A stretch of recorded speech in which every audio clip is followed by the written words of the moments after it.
Jack, you collaborated with an obscure artist by the name of Lorde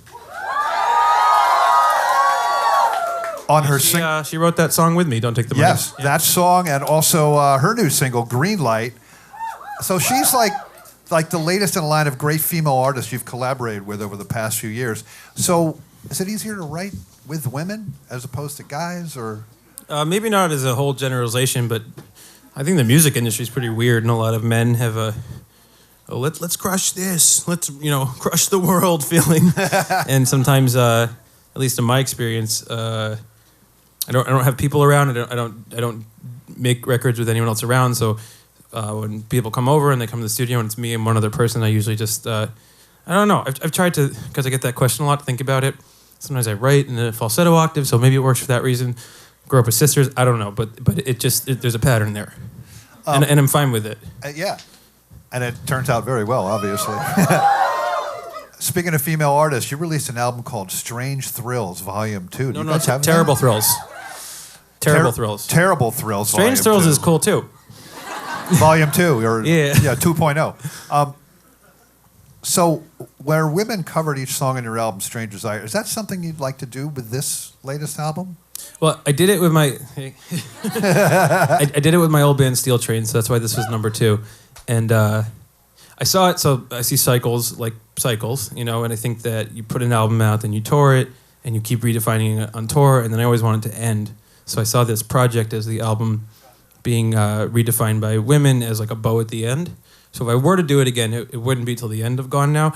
But I think so. I haven't thought about it. I like the idea because I haven't seen anyone else do it. So I do believe it was my idea. So I like the idea of carrying it with me. It must be cool to hear that different version. Well, of it. you want to just constantly. So you put an album out, and you imagine it might be shocking to hear so much, right? And then you want to spend a year and a half, however long a cycle is, just sort of contextualizing all of it and changing with it. Everyone here change the music for you. So that was like the final note of like, hey, now that this is all over, by the way, I kind of originally heard it like this. Yeah. So another song we've heard from Gone Now is Hate That You Know Me. You want to tell us about that one, and then you guys can play it, but tell us about it first. Shane, I need my guitar back if we're going to play Hate That You Know Me. Hold on. Hate That You Know Me is a song that, actually, can we play Everybody Lost Somebody first? Is that cool with you? Everybody lost somebody first, but tell us about that. I'll tell you about, how about this? I'll tell you about both of them. We'll play them back to back.